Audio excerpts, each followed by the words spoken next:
은혜 받으실 하나님 말씀은 신약성경 누가복음 18장 9절로 14절 말씀입니다. 다 함께 합독하시겠습니다. 또 자기를 이롭다고 믿고 다른 사람을 멸시하는 자들에게 이 비유로 말씀하시되, 두 사람이 기도하러 성전에 올라가니 하나는 바리새인이요 하나는 세리라. 바리새인은 서서 따로 기도하여 가로되, 하나님이여, 나는 다른 사람들 곧 토색, 불의, 간음을 하는 자들과 같지 아니하고 이 세리와도 같지 아니함을 감사하나이다. 나는 일회에 2번씩 금식하고 또 소득의 11조를 드리나이다 하고, 세리는 멀리 서서 감히 눈을 들어 하늘을 우러러 보지도 못하고 다만 가슴을 치며 가로되, 하나님이여 불쌍히 여기옵소서, 나는 죄인이로소이다 하였느니라. 내가 너에게 이르노니 이 사람이 저보다 이롭다 하심을 받고 집에 내려갔느니라. 무릇 자기를 높이는 자는 낮아지고 자기를 낮추는 자는 높아지리라 하시니라. 아멘. 저는 오늘 여러분과 더불어 의로운 죄인과 더러운 죄인, 이 제목으로 말씀을 나누고자 합니다. 예수님께서는 누가복음 18장 9절로 14절에 놀라운 말씀을 하셨습니다. 자기를 의롭다 믿고 다른 사람을 멸시하는 자들의 이 비유로 말씀했습니다. 두 사람이 기도하러 교회에 갔는데, 한 사람은 바리새교인입니다. 굉장히 철두철미 신앙생활을 해나가는 바리새교인이고, 또 다른 사람은 세리였습니다. 세리는 남의 재산을 늑탈하고 부정부패를 행하고 유대인들의 세금을 탈취해서 로마에게 바치는, 굉장히 미움을 받고 괄시를 받는, 세상에 다하는 죄인이었습니다. 그런데 이 바리새인은 자기를 의롭다 하고 남을 물시했습니다. 자기의 공적을 자랑했습니다. 누가복음 18장 12절에 나는 일에 2번씩 금식하고 또 소득의 11조를 드리나이다. 굉장한 분입니다. 일주일에 2번 금식한다는 것은 쉬운 일이 아니죠. 그리고 11조는 채소까지 다 상세하게 11조를 드리는 그런 삶을 사는 사람입니다. 그리고 자기 행위의 자랑을 이렇게 했습니다. 바리새인은 서서 따로 기도하여 가로되, 하나님이여, 나는 다른 사람들과 즉 토색하고 불의하고 간음하는 자들과 같지 아니하고 이 세리와도 같지 아니함을 감사하나이다. 그런 윤리와 도덕적으로도 탁월한 삶을 살았습니다.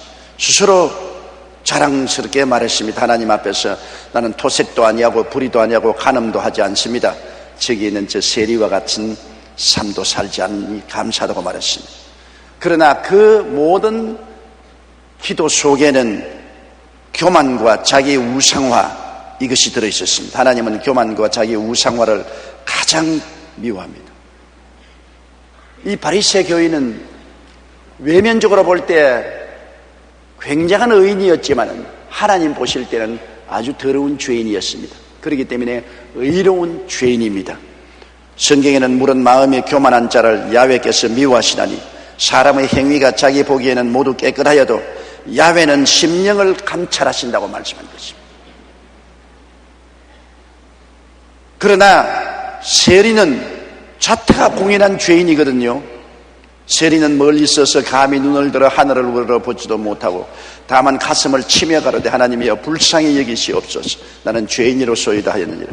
자기의 공적도 없고 자기 행위는 죄인임을 하나님 앞에 솔직하게 고백했습니다. 자기를 낮추고 자기를 깨뜨리고 하나님의 긍휼만을 바라는 이 사람은 더러운 죄인입니다. 바리새 교인은 자기를 의롭다고 생각했기 때문에 의로운 죄인이고, 세리는 자기를 공개적으로 죄인으로 고백했기 때문에 더러운 죄인입니다. 의로운 죄인과 더러운 죄인 두 사람이 하나님 앞에 선 것입니다. 자기 교만, 자기 우상화한 의로운 죄인보다 낮아지고 자기가 죄인임을 고백하고 깨어져 하나님의 용서를 구한 더러운 죄인이 하나님 앞에 의롭다함을 입고 나간 것입니다. 주님께서 그렇게 말씀하셨습니다. 두 사람이 다 기도하고 교회에서 나갔는데 자기를 의롭다고 하는 의로운 죄인보다도 자기의 가슴을 치고 죄인임을 고백한 더러운 죄인인 세리가 하나님 앞에 의롭다함을 입고 나갔다고 말한 것입니다. 우리 하나님께서는 가장 미워하는 것이 의로운 죄인입니다. 자기 공적을 내세우고 자기 자랑하고 자기 우상화하고 자기 교만한 이 정신적인 영적인 죄악을 하나님은 굉장히 미워하십니다. 겉으로 보기에는 아주 좋은 사람 같고 의로운 사람 같지만은 영적인 교만을 주님은 굉장히 미워하시는 것입니다.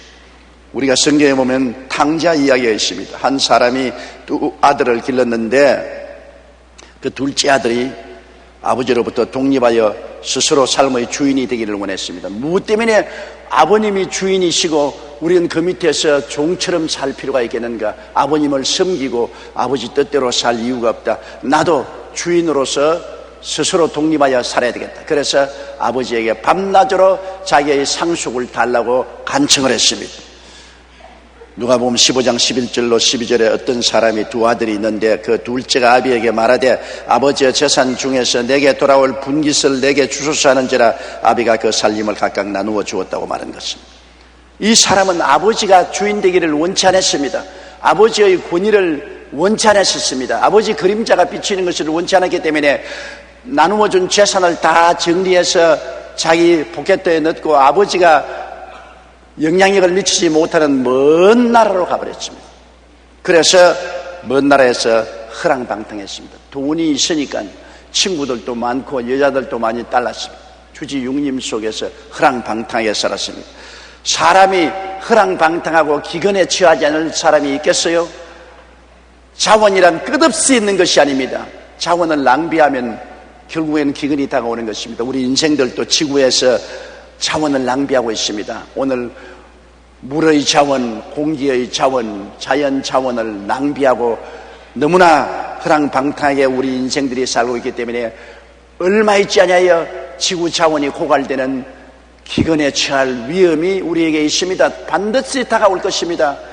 반드시 물이 부족하게 되고 대기가 오염되고 물자가 부족해지고 어려움에 처합니다. 벌써 석유 자원이 고갈되어서 석유값이 천정모르게 뛰어오르고 있지 않습니까? 허랑방탕의 뒤에는 반드시 기근이 다가오게 되는 것입니다. 이 청년은 기근이 다가와서 호구지책이 어려워졌습니다.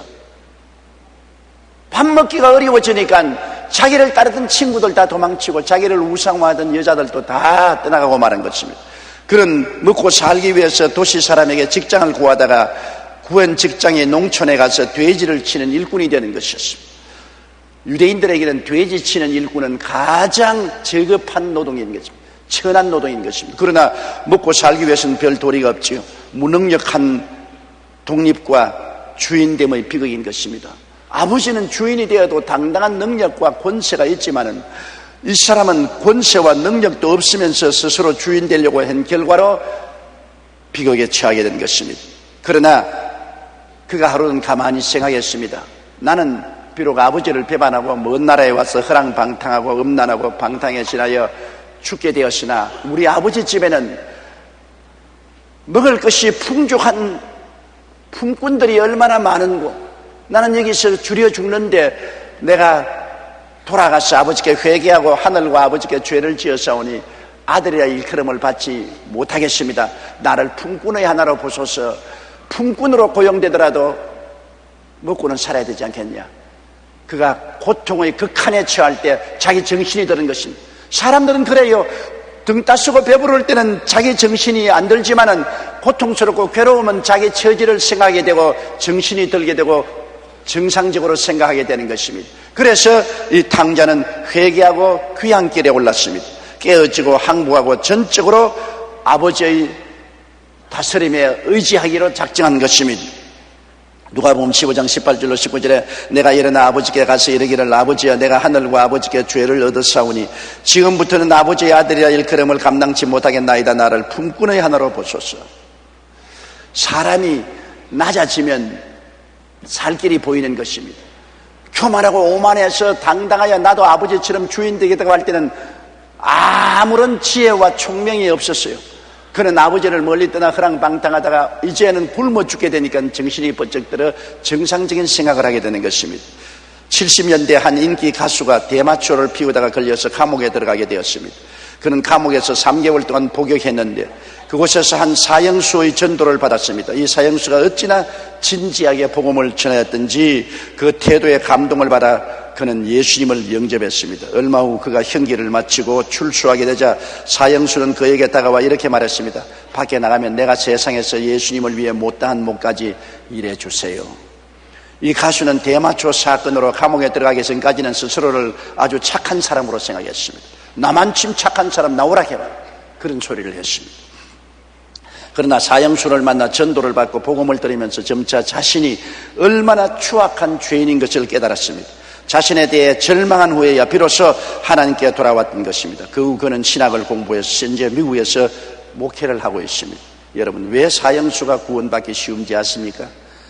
사형수는 사형 은도를 받고 난 다음 자신에 대해서 절망했을 때 소망의 원한 되시는 하나님을 찾게 되는 것입니다. 왜 감옥에 들어가면 밖에 있을 때보다 예수 믿기가 쉬운지 아십니까? 감방에 갇혀 있다 보면 자신에 대해 절망한 가능성이 많기 때문인 것입니다. 자기가 잘났다고 생각하면 자기를 건져줄 자를 찾지 않습니다. 자기의 절망했을 때는 자기를 건져줄 자를 찾게 되는 것입니다. 이 가수도 한창 인기를 얻고 활동할 때는 스스로 대단한 사람으로 여겼다가 감옥에 갇혀 절망스러운 상황에 처하게 되자 깨어지고 항복해서 예수를 믿게 되고 신학을 공부하고 목사까지 된 것입니다. 인간은 비참한 상황에 처하여 깨어지고 항복해야 비로소 아버지 하나님께로 돌아오는 것입니다. 이 탕자도 비참한 상황에 처해서 헐벗고 굶주리게 되고 돼지의 지음 열매를 먹으려고 해도 그것도 충분히 먹지 못하는 상황에 처하자 깨어져서 자기를 올바르게 직시하고 회개하게 된 것입니다. 시편 34편 18절에 야훼는 마음이 상한 자에게 가까이 하시고 중심에 통회하는 자를 구원하시는도다. 이사야 55장 6절로 7절에 너희는 야훼를 만날 때 찾으라. 가까이 계실 때 그를 부르라. 악인은 그 길을 불의한 자는 그 생각을 버리고 야훼께로 돌아오라. 그리하면 그가 긍휼히 여기시리라. 우리 하나님께로 나오라. 그가 널리 용서하시리라. 자기의 죄를 숨기는 자는 형통하지 못하나 자기의 죄를 고백하는 자는 용서를 받습니다. D.L. 무디가 그런 말을 했습니다. 사람이 자기 죄를 자꾸 덮으면 언제고 덮은 것이 벗겨지고 죄가 백일천하에 드러나지만은 자기 죄를 예수님께 회개하면 예수님이 보혈로 씻어버리기 때문에 나중에는 흔적도 없이 사라진다고 말한 것입니다. 그러므로 죄악을 감추려고 덮는 자는 어리석은 사람인 것입니다. 예수님 보혈로 죄를 씻는 자는 지혜로운 사람인 것입니다. 이 탕자가 아버지께로 돌아올 때 아버지가 이 탕자를 어떻게 대해 주었습니까? 아버지의 절대적인 무조건 사랑을 보여준 것입니다. 누가복음 15장 20절에 이에 일어나서 아버지께로 돌아가니라. 아직도 상거가 먼데 아버지가 저를 보고 측은히 여겨 달려가 목을 안고 입을 맞추니라. 그래서 아버지 앞에 꿇어 엎드려 내가 하늘과 아버지께 죄를 지었사오니 아들이라 일컬음을 받을 수가 없습니다. 나를 품꾼의 하나를 보소서 할 때 아버지는 그 말을 들은 채만 채했습니다. 아버지는 이 탕자의 과거에 대해서 한마디도 말씀하지 않았습니다. 아무것도 꾸짖지 않았었습니다. 아버지는 무조건적으로 그 돌아오는 탕자를 사랑으로 받아주셨습니다. 그러고 난 다음 가장 좋은 옷을 입히고 반지를 끼워주고 신발을 신기고 이 아들을 위해서 살찐 송아지를 잡아 잔치를 베풀고 음악을 연주하며 즐거워하였던 것입니다. 시편 103편 12절로 13절에 이 말씀을 들어보십시오. 동이 서에서 먼 것 같이 우리 죄가를 우리에게서 멀리 옮기셨으며 아비가 자식을 불쌍히 여김같이 야훼께서 자기를 경외하는 자를 불쌍히 여기시나니라. 이사야 49장 15절에 여인이 어찌 그 젖먹는 자식을 잊겠으며 자기 태에서 난 아들을 긍휼히 여기지 않겠느냐. 그들은 혹시 너를 잊을지라도 나는 너를 잊지 아니할 것이니라. 회개하고 돌아온 자식에 대해서 너 과거에 이렇게 저렇게 했지, 이런 나쁜 짓 저런 나쁜 짓을 했지, 고약한 놈아, 꾸짖지 않았었습니다. 과거에 대해서 아버지는 한 말도 말씀 안 했습니다. 회개하고 돌아온 자식은 무조건적으로 하나님이 끌어안고 우리를 용납해 주시는 것입니다. 우리가 즐겨 부르는 찬송 중에 405장 나 같은 죄인 살리신이라는 찬송이 있지 않아요? 이 찬송은 존 뉴턴이 작사했는데 그는 원래 노예 상인이었습니다. 그의 어머니는 신앙이 좋아서 하나님을 잘 섬기며 아들을 위해서 주야로 기도했지만 정작 그는 하나님을 믿지 않았습니다. 오히려 아프리카에서 노예를 잡아다가 배에 싣고 오면서 상어밥으로 던지기도 하고, 산 노예를 던지면 상어가 그대로 삼키는 것을 보고 비명소리를 들으면서 그는 기뻐했었습니다. 그 모습을 보고 즐거워하는 아주 잔인한 사람이었습니다. 그런데 하루는 배가 거대한 풍랑을 만나 파선 지경에 이르렀습니다. 살 가망이 없었습니다. 아주 생명의 위기에 처하게 되니까 자기 본심으로 돌아오게 된 것입니다. 고난이 사람으로 하여금 본심으로 돌아오게 만들어주는 것입니다. 존 뉴턴은 이때 어머니가 믿었던 하나님이 생각나서 이렇게 기도했습니다. 하나님이여, 내 어머니가 섬기던 하나님이여, 내 어머니가 진실하게 하나님을 섬기고 기도했지 않습니까? 내 어머니의 기도를 들으시고 나를 살려주십시오. 내가 이 위기에서 벗어나면 이제 하나님을 섬기겠습니다. 그러자 기도를 들으신 하나님께서 파도를 멈추어 주셔서 배가 파선을 면하고 불란서의 한 해안에 도착했습니다. 그는 자신을 가장 무지하고 가장 비천하고 가장 무참히 버려진 노예 중에 하나라고 말했습니다. 그러고는 회개하고 그 길로부터 맨발을 벗고 다니면서 복음을 전파했습니다. 과거를 묻지도 굳이지도 아니하시는 하나님의 절대적이고 무조건적인 사랑에 감사하여 그는 찬송을 지었습니다. 그것이 바로 나 같은 죄인 살리신 주은의 놀라와 잃었던 생명 찾았고 광명을 얻었네. 이제껏 내가 산 것도 주님의 은혜라. 또 나를 장차 본향에 인도해 주시리. 하나님의 사랑은 그 어떤 사람도 용서하고 품어주시는 것입니다. 회개하고 돌아오는 사람에게 과거를 주님께서 덜치워내서 꾸짖지 아니하시는 것입니다. 하나님은 무조건 씻어버리는 것입니다. 용서해 주시고 품에 품어주시는 것입니다. 주님께서는 이 돌아온 탕자를 마음에 품어서 사랑해 주시고 그를 위해서 기뻐 잔치까지 베풀어 준 것입니다. 똑같은 아들 중에 첫째 아들을 보십시다. 둘째 아들은 더러운 죄인입니다. 그러나 첫째 아들은 어떤 분입니까? 그는 의로운 죄인입니다. 왜 의로운가? 누가복음 15장 25절에 보면 맏아들은 밭에 있다가 돌아왔댔습니다. 둘째 아들이 방탕할 동안에 맏아들은 아버지의 밭에서 열심히 일한 착실한 사람이었습니다. 29절 상반절에 보면 내가 여러 해 아버지를 섬겨 명을 어김이 없다고 말했습니다. 아버지를 떠나지도 아니하고 아버지의 명령을 충실히 순종하고 방탕하지도 아니하고 바르게 살았으므로 의로운 사람 아닙니까? 맏아들은 어느 면으로 보아도 칭찬할 만한 의로운 사람이었습니다. 그러나 왜 의로운 죄인입니까? 자기의 공적에 잡혔습니다. 나는 이런 사람이다. 내가 이렇게 했지 않습니까? 자기의 공적에 잡히고 자기 자랑에 잡힌 사람입니다. 회개하고 돌아온 동생에 대해서 비판과 적개심을 가지고 있었습니다. 누가복음 15장 28절에 제가 노하여 들어가기를 즐겨 아니하거늘 30절에 아버지의 살림을 창기와 함께 먹어버린 이 아들이 돌아오며 이를 위하여 살찐 송아지를 잡으셨나이다고 아버지께 어마어마한 항의를 했습니다. 그는 열심히 일하고 아버지 명령을 순종하고 착하게 살았지만은 그 마음 속에는 자기 자랑, 자기 교만, 동생에 대한 적개심, 아버지에 대한 반항심이 꽉 들어차 있었습니다.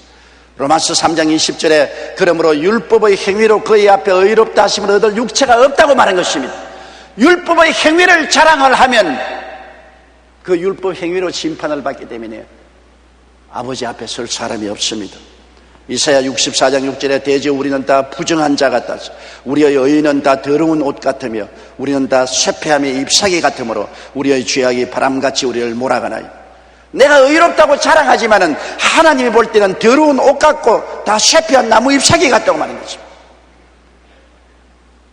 하나님 나는 의로운 사람입니다. 어디 보자. 얼마나 의로운지 한번 보자. 야 임마 썩은 냄새가 나는구나. 쇠폐한 나무 잎사귀 같은 놈이 무슨 잔소리냐. 하나님 앞에 스스로 의롭다고 자랑할 사람이 아무도 없는 것입니다. 이 맏아들은 아버지에 대한 원망과 반항을 가지고 있었습니다. 누가복음 15장 29절에 내게는 염소 새끼라도 주어 나와 내 벗으로 즐기게 하신 일이 없더니 허랑방탕하고 창기와 아버지 재산을 다 먹고 온 이놈을 위해서는 살찐 송아지를 잡으셨다고. 아버지에 대한 반항심이 있었습니다. 그동안의 예외적인 행위를 볼 때는 참으로 착하고 순종하고 좋은 아들 같았는데 마음에 아버지에 대한 원망과 적개심, 동생에 대한 분노와 적개심이 빡 들어차 그는 영적으로 정신적으로 탕자였습니다. 영적으로 정신적으로 죄인이었습니다. 맏아들은 공개된 더러운 죄인이고 둘째 아들은요, 맏아들은 의로운 죄인이었습니다. 그래서 이 농부가 데리고 있는 두 아들이 모두 다 죄인입니다. 둘째 놈은 더러운 죄인이고 맏아들은 의로운 죄인입니다. 그런데 이 더러운 죄인과 의로운 죄인 둘 중에 누구를 아버지가 더 사랑하겠습니까? 더러운 죄인은 아예 백일천하의 더러운 죄인이요, 나는 자격이 없으니 품꾼의 하나로 봐달라고 깨어져서 무릎을 꿇었고, 의로운 죄인인 맏아들은 나는 의롭고 나는 충성했고 나는 아버지를 잘 섬기는데 날 좀 보소, 나는 어떠한 사람입니까? 그러나 속으로는 아버지에게 대해서 분노하고 반항하고 동생에 대해서는 적개심을 품고 미워했었습니다. 의로운 죄인이었습니다.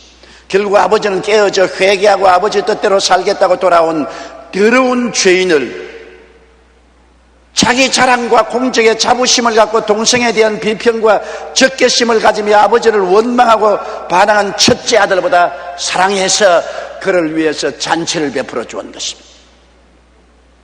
내가 의롭다고 자랑하고 스스로 남을 비평하고 판단하는 사람은 자기도 하나님 앞에는 죄인입니다. 이름을 좀 잘 붙여준다면 의로운 죄인이죠. 그러나 백일천하에 죄를 짓고 회개하고 깨어지고 돌아온 더러운 죄인을 하나님은 더 사랑하여 주시는 것입니다. 20세기 위대한 신학자 가운데 한 사람인 칼 바르트는 이제까지 깨달은 가장 위대한 신학의 진수가 무엇입니까? 하는 질문을 받았을 때 이렇게 대답했습니다. 예수님이 사랑한다는 성경 말씀이 신학의 가장 근본적인 진수라고 말한 것입니다. 바르트는 그 어떤 위대한 지식보다 성경을 통해 깨달은 하나님의 절대적이고 무조건적인 사랑을 말한 것입니다. 이 세상에서 발견할 수 있는 최고의 진리는 우리를 사랑하시는 하나님이 계신다는 것입니다. 하나님께서 말씀하시기를 내가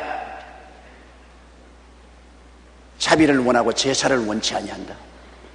자비라는 것은 불쌍히 여기는 마음, 사랑을 원하고 제사는 율법인 것입니다. 율법을 원하지 아니한다. 우리 하나님은 우리가 율법주의적인 안경을 쓰고 이웃의 옷을 벗기고 핥히고 먹칠을 하고 짓밟는 그러한 삶을 원치 않습니다. 하나님은 입혀주고 치료해주고 씻어주고 추스려주는 사랑의 행위를 좋아하시는 것입니다. 그렇기 때문에 하나님은 의로운 죄인보다도 더러운 죄인을 사랑하시는 것입니다. 똑같이 하나님을 믿고 교회당에 나와서 기도하는데 세리는 더러운 죄인입니다. 가슴을 치고 하나님 앞에 회개하고 용서해달라고 하는 더러운 죄인은 하나님이 용서해 주시고 의롭게 해서 내보내 주시고, 의로운 죄인인 바리새 교인은 나는 일주일에 2번 금식하고 11조 다 드리고 나는 음란도 안 하고 간음도 안 하고 방탕도 아니하고 토색도 아니합니다. 날 좀 보수하는 자기 자랑하고 오만하고 자기 우상화한 의로운 죄인은 의롭다 하지 않고 하나님이 그대로 내보내버린 것입니다. 그 두 사람이 다 하나님의 성전에 와서 기도드린 성도였습니다. 안 믿는 죄인 아닙니다. 다 같이 주여 주여 이름을 부르지만은 정신적인 죄를 하나님은 육체적인 죄보다도 더 무섭게 처리하는 것입니다.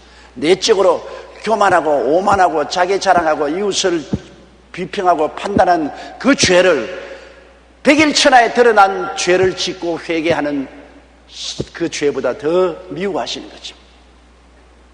우리는 하나님 앞에 어떻게 살아야 될 것입니까? 우리는 우리가 스스로 의롭다고 업적과 공적이 있다고 자기를 내세우면 절대로 안 됩니다. 그렇게 하면 첫째 아들처럼 의로운 죄인이 되어 하나님께 외면을 당해버리고 마는 것입니다. 둘째 아들 위해서 잔치를 베풀어 하는데 맏아들은 안 들어오지 않아요. 아버지와 사람들이 모여 너무 기뻐하고 둘째 아들이 성하게 돌아온 것을 즐거워하는 그 잔치상에 의로운 죄인은 안 들어왔습니다. 나 같은 의로운 사람이 저 더러운 놈들 모여서 잔치 안에 내가 들어가겠냐? 안 들어갔습니다. 우리 자신이 더러운 죄인임을 고백하고 자기를 완전히 깨뜨리고 하나님께 전적으로 항구하고 나오면 하나님이 품에 품어주시는 것입니다. 교만하면 버림당합니다. 자기를 바라보는 눈을 돌이켜 하나님만 바라보아야 되는 것입니다. 이러한 우화를 읽어보고 제가 웃었습니다. 어느 연못에 개구리들이 살고 있었는데 그들은 늘 하늘을 마음껏 날아다니는 황새를 부려보았습니다. 그런데 하루는 그 중에 좀 똑똑한 개구리 한 마리가 기가 막힌 아이디어를 생각해냈습니다. 황새를 이용해서 하늘을 한번 날아보자는 것입니다. 그래서 황새를 찾아가서 이렇게 부탁을 했습니다. 황새님, 당신이 나뭇가지 한쪽 끝을 물고 내가 한쪽 끝을 물면 나도 하늘을 날을 수 있으니 한 번만 나를 도와주십시오. 그 황새가 그 제안을 받아들였어요. 나무가지 한쪽 끝은 황새가 물고 한쪽 끝은 개구리가 물었어. 황새가 싹 날아오니까 개구리가 나무에 달려서 확 하늘로 올라갔어. 보니 기분이 보통 좋지 않거든요. 개구리는 꿈만 같았습니다. 그런데 땅에 모여있는 개구리 친구들이 하늘을 쳐다보고 이야 정말 근사하다, 정말 놀랍다, 저런 위대한 아이디어를 누가 내놓았냐. 그 날아가던 개구리가 너무나 자기가 자랑스러웠어. 내가 그 아이디어를 내놓았다. 입을 벌리자마자 나무에서 떨어져서 땅에서 박살이나 죽어버리고 마는 것입니다. 자기 자랑만 안 했으면 끝까지 나무를 물고 있었으면 한 바퀴 돌고 잘 내려왔을 것인데 밑에 개구리들이 저거 누구 아이디어냐, 와 위대하다니까 자기 자랑하고 싶어가지고서 내 아이디어다. 그만 떨어졌어요. 저는 그 이야기를 읽고 굉장히 마음에 감격을 느꼈습니다. 자랑 한마디가 자기의 운명을 파멸로 이끌어갔다는 것입니다. 아무리 하나님이 높여서 하늘을 날게 해주실지라도 자기 자랑 한마디면 그로부터 파탄에 이르게 되는 것입니다. 우리는 오직 하나님의 은혜로 사는 사람들입니다. 이 사실을 잊고 자기를 자랑하면 결국 개구리처럼 파멸하고 마는 것입니다. 여러분, 요한 1장 8절로 9절에 만일 우리가 죄 없다 하면 스스로 속이고 또 진리가 우리 속에 있지 아니할 것이요 만일 우리가 우리 죄를 자백하면 저는 미쁘시고 이루사 우리 죄를 사하시며 모든 불의에서 깨끗하게 해주신다고 하는 것입니다. 바리새 교인처럼 자기는 죄인 아니라고 할 때 더 큰 죄인이고 세리와 같이 가슴을 치고 죄인이라고 회개할 때 하나님은 깨끗하게 하시고 의롭게 만들어 주시는 거죠. 탕자 중 둘째 아들처럼 자기가 더러운 죄인인 것을 고백할 때 아버지는 품어주시고 잔치를 베풀어 주시지만은 자기는 방탕하지 않고 의로운 자라고 주장하는 맏아들 의로운 죄인은 멀리 해버리고 마는 것입니다. 베드로전서 5장 5절로 6절에 하나님이 교만한 자를 대적하시되 겸손한 자들에게는 은혜를 주시느니라. 그러므로 하나님의 능하신 손 아래서 겸손하라. 때가 되면 저희를 높이시리라. 그러므로 우리가 의지할 것은 하나님의 무조건적 사랑입니다. 하나님이 조건부로 사랑을 하면 하나님의 조건에 해당할 수 있는 사람은 아무도 없습니다. 하늘보다 더 높고 더 청명한 하나님 앞에 우리가 무슨 조건으로 설 수 있단 말인 것입니다. 죄악으로 문둥이처럼 더러워지고 부패하고 쇠폐한 나무 잎사귀 같은 우리가 하나님 앞에 무슨 조건으로 설 수 있단 말인 것입니까? 요한복음 3장 16절 말씀처럼 하나님이 세상을 이처럼 사랑하사 독생자를 주셨으니 이는 저를 믿는 자마다 멸망치 않고 영생을 얻게 하려 하십니다. 그게 조건이 없습니다. 믿는 자, 남녀노유 빈부 귀천할 것 없이 믿는 자를 주님이 구원하겠다고 하는 것입니다.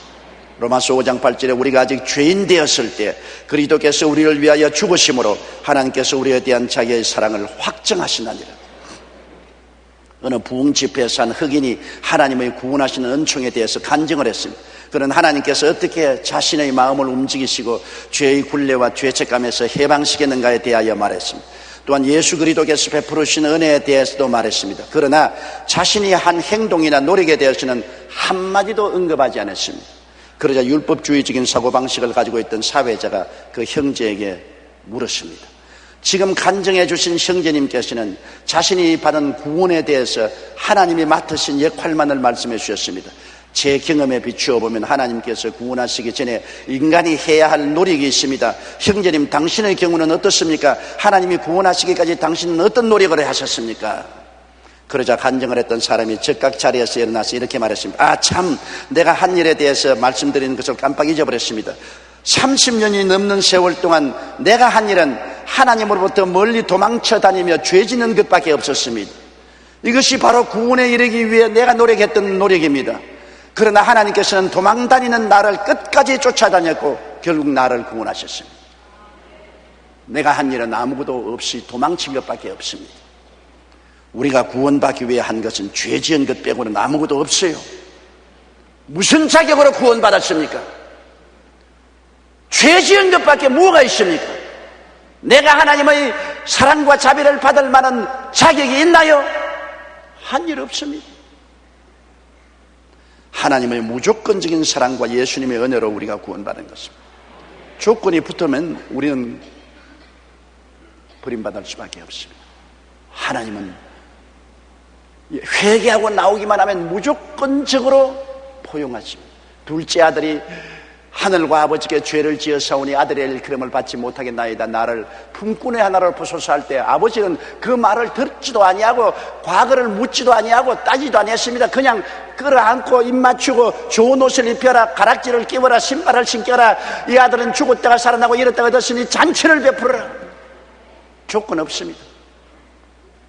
회개하지 않고 세상에 사는 사람들이 하나님의 심판을 받았죠.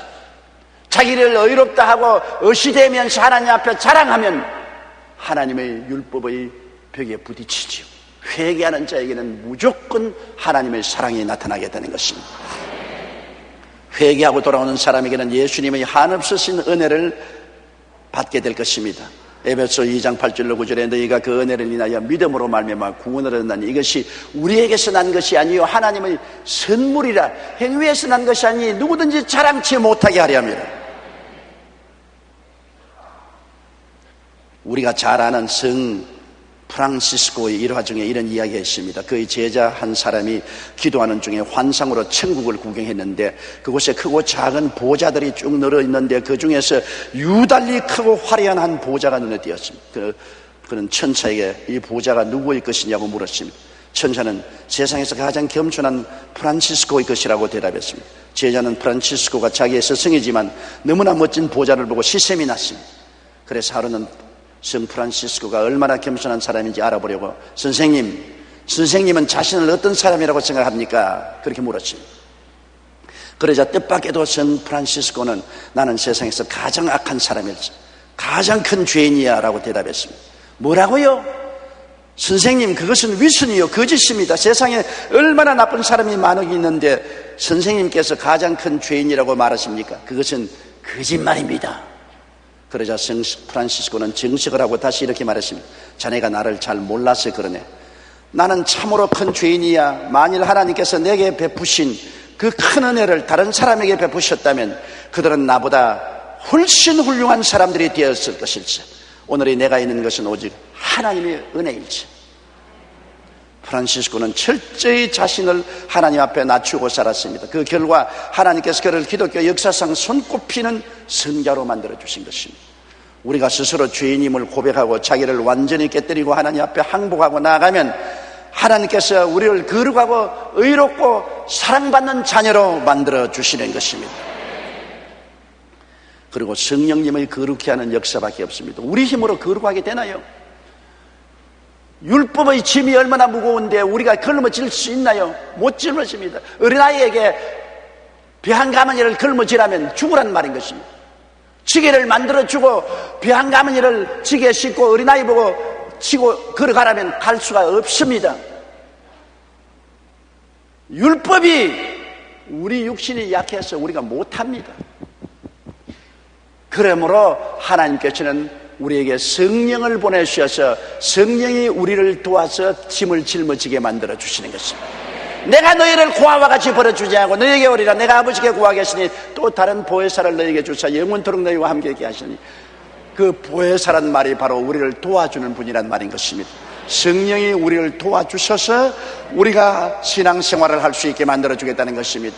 영적인 신앙생활에도 도와주시고 마음도 도와주시고 육체의 건강도 생활도 성령이 도와주심으로 우리가 이 땅에서 신앙생활을 할 수 있게 만들어 주겠다는 것입니다. 구원은 하나님의 전적인 사랑, 예수님의 전적인 은혜, 그 다음 성령이 우리와 같이 계셔서 도와주심으로 신앙생활을 할 수 있는 것입니다. 갈라디아서 5장 22절로 26절에 오직 성령의 열매는 사랑과 희락과 화평과 오래 참음과 자비와 양선과 충성과 온유와 절제니 이 같은 것을 금지할 법이 없느니라. 그리스도 예수의 사람은 육체와 함께 그 정과 욕심을 십자가에 못 박았느니라. 만일 우리가 성령으로 살면 또한 성령으로 행할지니 헛된 영광을 구하여 서로 격동하고 서로 투기하지 말지라고 했는 것입니다. 우리를 십자가에 못 박고 옛사람을 청산하고 새 사람으로 사는 것이 생각으로는 되지 행동으로는 안 되지 않아요. 성령이 왔어야 될 수가 있는 것입니다. 성령이 그러한 삶을 살게 만들어 주시는 것입니다. 디도서 3장 5절에 우리를 구원하시되 우리의 행한 바 의로운 행위로 말미암지 않고 오직 그의 긍휼하심을 쫓아 중생의 시선과 성령의 새롭게 하심으로 하셨다. 성령이 매일같이 새롭게 만들어주는 것입니다. 성령이 내일은 오늘보다, 다음 달은 금번달보다, 명년은 금년보다 더 새롭게 만들어주시는 역사를 베풀어 주시는 것입니다. 성령의 역사 없이는 아무것도 안 돼요. 우리는 우리 옛사람 즉 거짓 하나님을 행세하고 자기를 우상화하여 자랑하고 죽여 세우는 의로운 죄인으로 교회에 왔다 갔다 하면서 하나님께 외면당하는 자가 되지 말아야 됩니다. 교회 안 오는 것이 아니요 주여 주여 하고 오면서도 선악과를 따먹고 자기를 하나님 체하는 아담의 그 옛 습관을 그대로 가지고 거짓 하나님 행세하고 자기를 우상화하고 자기 자랑하고 자기의 의로운 척하고 남을 비평하고 평난하고 나는 저 사람 같지 않다, 나는 저 사람 같지 않다, 나는 의롭다, 정신적인 우상 숭배를 하는 이러한 의로운 죄인이 되어서는 안 됩니다. 이는 하나님이 외면해버린 것입니다. 그들의 기도도 외면하고 찬송도 외면합니다. 자기의 죄인됨과 절대적인 무능력함을 깨닫고 고백하고 옛사람을 십자가에서 심판하고 폐기 처분하고 하나님 앞에 항복하고 오직 믿음, 오직 순종하며 하나님의 사랑과 예수님의 은혜와 성령님의 역사에 감격하여 뜨거운 감사로 살아가는 사람은 하나님이 품어주시고 천국의 은혜의 잔치에 참여하게 만들어주시는 것입니다. 오직 믿음, 오직 순종, 오직 하나님 자랑, 오직 하나님께 영광만 돌리는 여러분 되시기를 주의 이름으로 축복합니다. 에레미야서 17장 7절에 무릇 야훼를 의지하며 야훼를 의뢰하는 그 사람은 복을 받을 것이라고 말한 것입니다. 다 같이 고개숙여 기도드리겠습니다. 전능하신 아버지 하나님, 오늘날 교회에 의로운 죄인들이 너무나 많습니다. 자기 스스로를 의롭다고 하고 다른 사람을 비평하고 평론하고 짓밟습니다. 남의 벗기고 남을 핥히고 남에게 흑칠을 하고 짓밟는 율법주의자들이 너무나 많습니다. 그러나 이 사람들은 스스로 보기에 의롭다고 생각하나 의로운 죄인으로 하나님께 외면을 당하고 버림을 당하고 잔치에 참여하지 못합니다. 아버지여, 우리는 솔직하게 자기 자신을 들여다보고 더러운 죄인임을 고백하게 도와주시옵소서.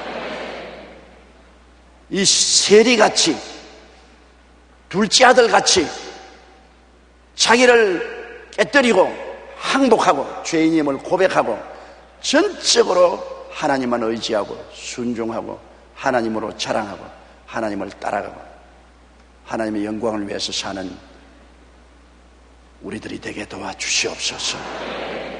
그래서 사랑으로 살고 사랑으로 실천하는 우리들이 되고 서투른 율법주의자가 되지 말게 하여 주시옵소서. 예수님 이름으로 기도드리옵나이다. 아멘.